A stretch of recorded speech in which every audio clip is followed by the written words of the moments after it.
Muy bien, gloria a Dios. Dios es bueno. Yo siempre comienzo así porque la verdad es que Dios es bueno.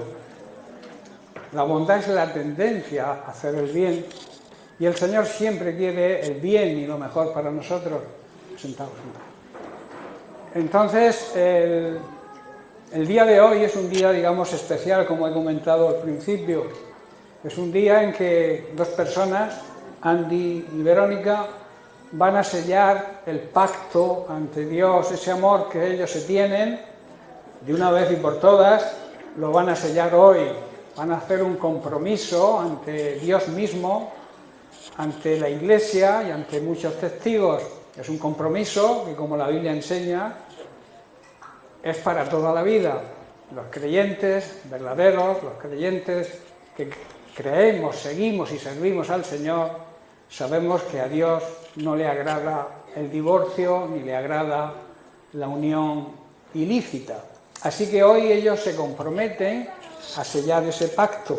Y yo quiero hablaros un poco, traeros un mensaje, pues yo siempre aprovecho las bodas, los funerales y todas las reuniones para predicar el Evangelio de Cristo, para que la palabra de Dios pueda llegar a aquellos que quizá hoy nos visitáis y no hayáis escuchado el mensaje de la palabra de Dios de la manera que quizá lo podéis escuchar esta mañana. Y quiero hablaros precisamente de la honra del matrimonio, lo que Dios valora y la importancia que le da al matrimonio. Pero no a un matrimonio cualquiera, el matrimonio que Él instituyó, porque el matrimonio es una institución divina. Es Dios quien pone las reglas en el matrimonio y debemos honrarle a Dios, honrar el matrimonio, viviendo de acuerdo a la palabra de Dios. No hay otra manera, no hay otra forma de honrar a Dios y honrar el matrimonio si no es así. La Biblia compara la unión y la relación de Dios y su Iglesia con la relación y unión que debe existir entre los cónyuges, los esposos. Y vamos a leer en el libro de Hebreos, el capítulo 13, versículo 4, donde el autor de Hebreos declara lo siguiente. Dice: honroso sea a todos el matrimonio y el lecho sin mancilla, o sea, sin mancha, sin suciedad, pero a los fornicarios y a los adúlteros Dios los juzgará. Palabras que no son mías, palabras que están escritas en la Biblia, palabras que todos o la mayoría decimos que el libro de Hebreos lo escribió el mismo Pablo, aunque no hay unanimidad. Pero yo creo que aquí son palabras de Pablo, no son palabras mías, vuelvo a repetir que es palabra de Dios. Por eso debemos honrar el matrimonio y entender, como he dicho, que es una institución divina. Los casados, los esposos, las esposas, deben mantenerse fieles el uno al otro siempre. Y siempre significa toda la vida. Y siempre también significa en tiempos de bonanza y en tiempos de dificultad. Siempre tenemos que mantenernos fieles a Dios y a nosotros como esposos el uno al otro. Debemos saber y tener toda la seguridad que Dios juzgará, que quiere decir hará justicia, porque Dios es un Dios justo, un juez que no prevarica, un juez que da a cada uno lo que merece. ¿Qué es lo que significa justicia? Y lo hará a los que cometen inmoralidades sexuales y a los que cometen adulterio. Adulterio es ser infiel en el matrimonio. Dios los juzgará y los juzgará severamente. Todos debemos considerar, por tanto, el matrimonio como algo sagrado y muy valioso para Dios. Y como Dios es fiel con nosotros debemos ser, en este caso los esposos, deben ser fieles el uno al otro. Porque Dios, repito, castigará, hará justicia a los que tengan relaciones sexuales prohibidas, o sea, fuera del matrimonio, y sean infieles en ese matrimonio. Las crisis en las familias, hoy en día, hay una gran crisis familiar, el diablo ataca precisamente al núcleo familiar, que es la base de la sociedad y también la base de la Iglesia. Por eso la familia está siendo bombardeada con tantas ideologías y tantas cosas que quieren destruir la familia que Dios instituyó. Por eso las crisis hoy en día es algo muy grave y nace como consecuencia de la infidelidad en el matrimonio, el adulterio, la fornicación y todo tipo de desviaciones de los conceptos bíblicos sobre el matrimonio establecidos por Dios para su buen funcionamiento. Dios no pone los parámetros y las reglas por capricho, sino para que nos vaya bien, porque es un Dios bueno que nos ama y quiere lo mejor para nosotros, y por eso pone unos parámetros, pone unas líneas rojas en el matrimonio que no debemos traspasar, porque eso va a repercutir, si lo hacemos, tanto en la sociedad y lamentablemente también dentro de la Iglesia, que también se saltan muchas personas, muchos llamados cristianos, a bombo y platillo, se saltan estos parámetros y estas líneas rojas que Dios marca en el matrimonio. En el libro de Génesis está un principio bíblico que antes ha leído el hermano Diego. En el versículo 24 dice: dejará el hombre a su padre y a su madre y se unirá a su mujer y serán una sola carne. Ya no somos dos, somos uno después del matrimonio. Entonces, lo que Dios une, en otra traducción dice funde, nadie lo puede separar. Cuando dos metales se funden y se juntan, es imposible separarlos. Pues esa es la comparación con el matrimonio. Y no está diciendo tampoco aquí que tenemos que dejar a nuestros padres, abandonarlos, a nuestro padre, a nuestra madre. Lo que está diciendo es que debemos salir de la influencia paternal y maternal, como se suele decir, romper el cordón umbilical, que hay algunos que se casan y a los 30 años todavía siguen unidos a papá y a mamá. Lo que la Biblia enseña precisamente es que respetemos a nuestros padres. Es el primer mandamiento con promesa: honra a tu padre y a tu madre. Y te irá bien en esta vida y tendrás una larga vida además. Pero luego dice que debes dejar la influencia de ellos. Cuando te unes a una mujer o te unes a un hombre, debes salir de esa influencia, porque formáis una nueva familia, un nuevo hogar. Por eso toda inmoralidad sexual que se vive hoy, al final acarrea grandes sufrimientos y estropea no solo la vida de los cónyuges, sino también el resto de la familia. Siempre hay daños colaterales. Quien más sufre en estos casos son los hijos, que no tienen ninguna culpa, ¿verdad? Todo esto, hermanos, amigos, todo esto es debido a que la sociedad no acepta la soberanía y la autoridad de Dios. Quiere vivir de espaldas a Dios. Muchos quieren librarse de los mandamientos y preceptos divinos, negando la existencia de Dios. Pero aunque tú quieras tapar el sol con un dedo, es imposible, ¿verdad? Quizás te puedas engañar a ti mismo haciéndote esa, digamos, reflexión de que Dios no existe para justificar tu pecado. Pero el hecho de que tú lo pienses no quiere decir que Dios no existe. Y Dios existe. Nosotros creemos que Dios existe porque no solamente lo vemos actuar en nuestra vida, sino que lo sentimos. Sentimos el amor de Dios. Y el amor de Dios es completamente diferente al amor humano. El amor de Dios nos llama incluso a amar a nuestros enemigos. Eso en el amor humano es imposible de entender. ¿Cómo puedo yo amar a aquel que es mi enemigo, aquel que quiere mi mal, que quiere hacerme daño? Vuelvo a repetir, el problema está en no aceptar la soberanía, la máxima autoridad que Dios tiene,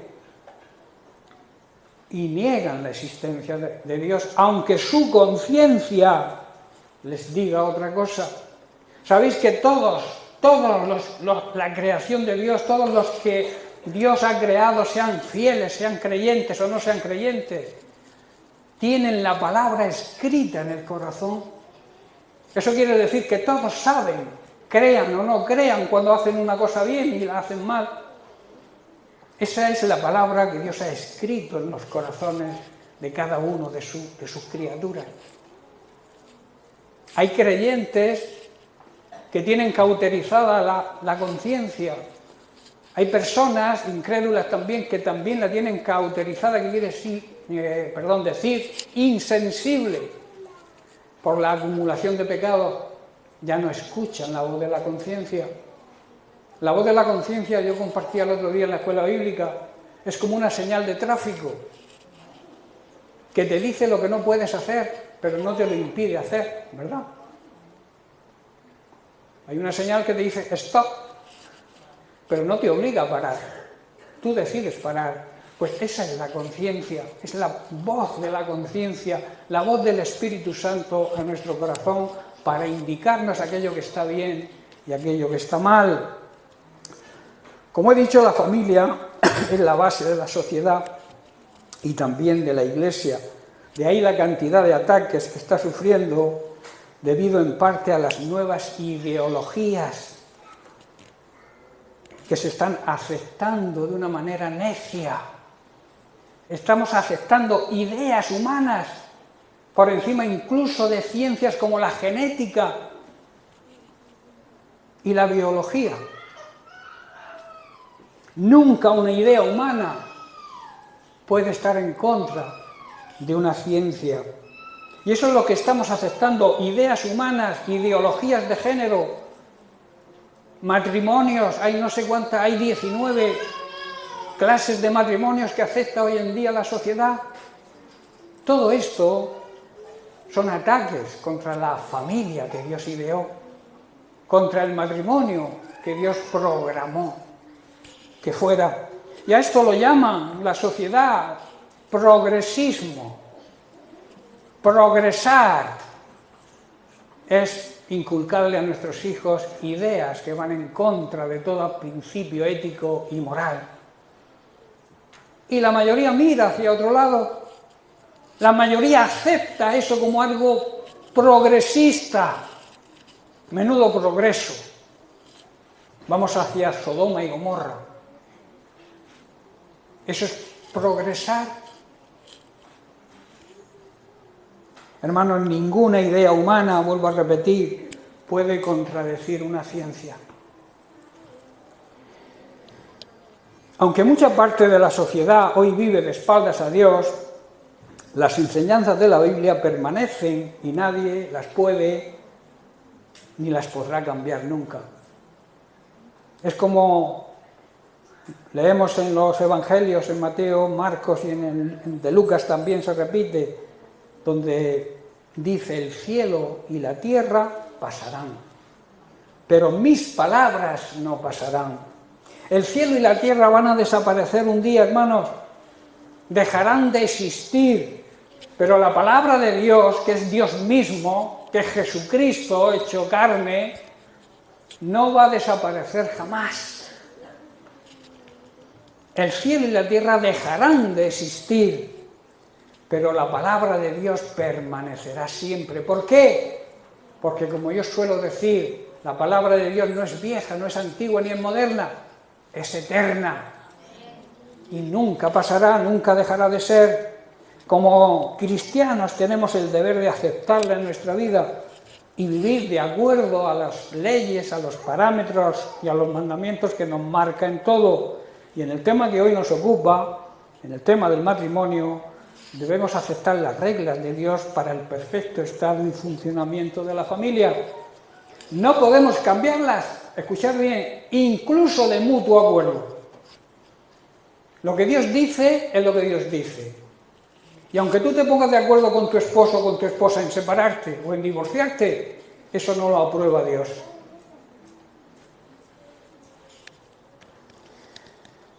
Porque en cuanto a la práctica tan generalizada hoy del divorcio, corremos un grave peligro, y lo corremos dentro de la Iglesia también, porque nosotros los cristianos podemos ser influenciados por esta tendencia, y de hecho muchas llamadas iglesias cristianas aceptan el divorcio,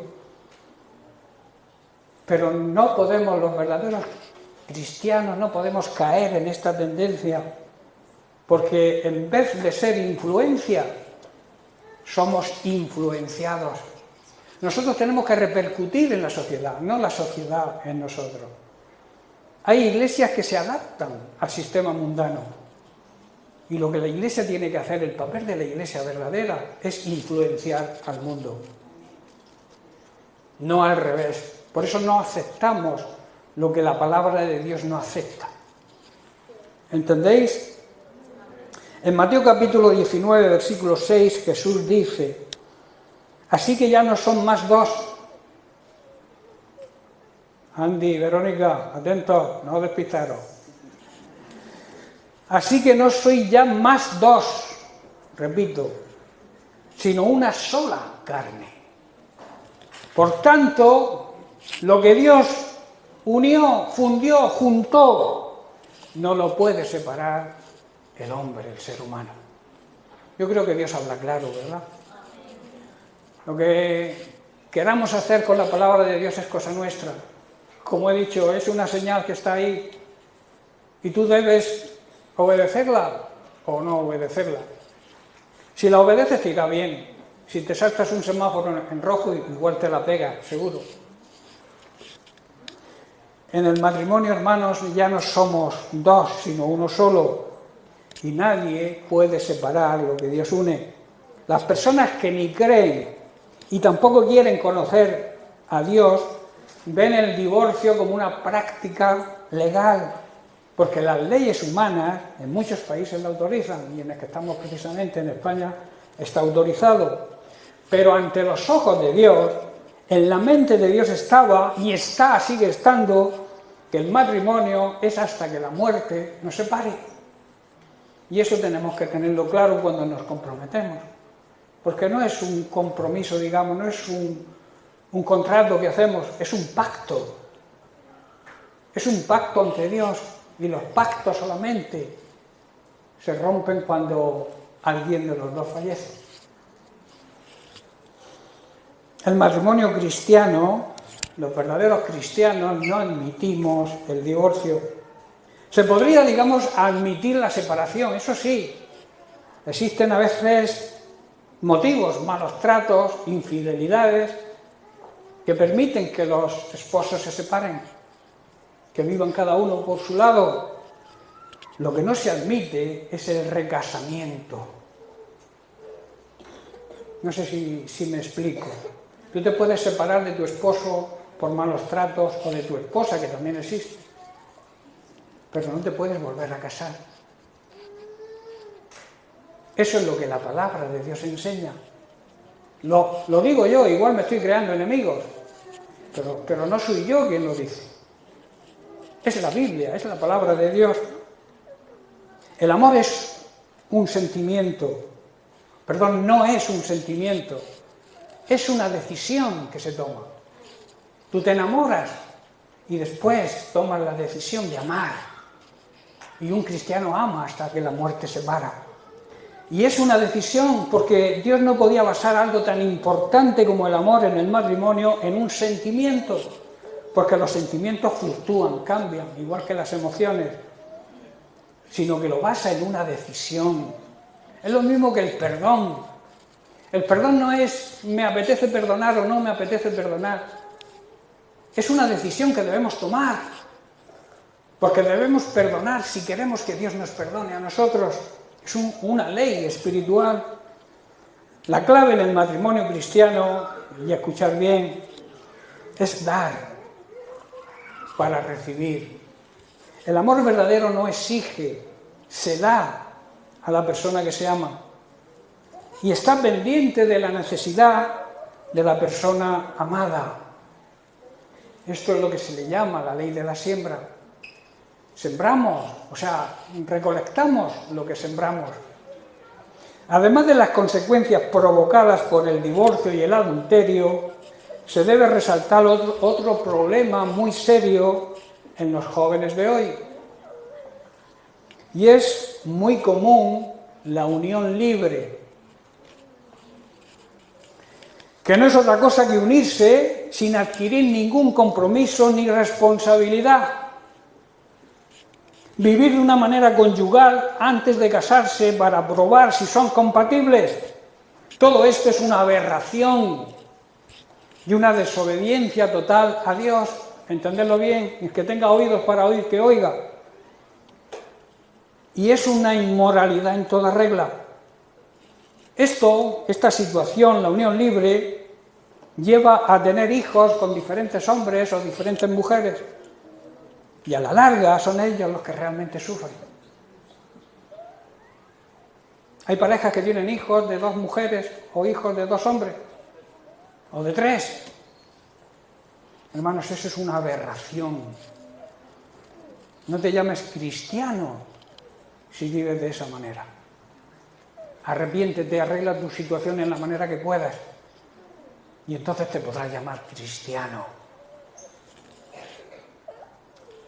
La sexualidad solo está permitida por Dios, no por el hombre, porque el hombre lo permite todo, por Dios dentro del matrimonio, sin ninguna excepción.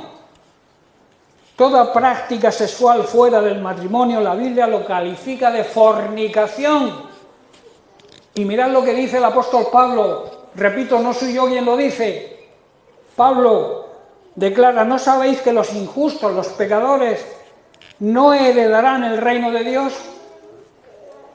Y la inmoralidad sexual, todo tipo de inmoralidad sexual será castigada, y en especial la fornicación y el adulterio. ¿No sabéis que los injustos lo llama Pablo los pecadores?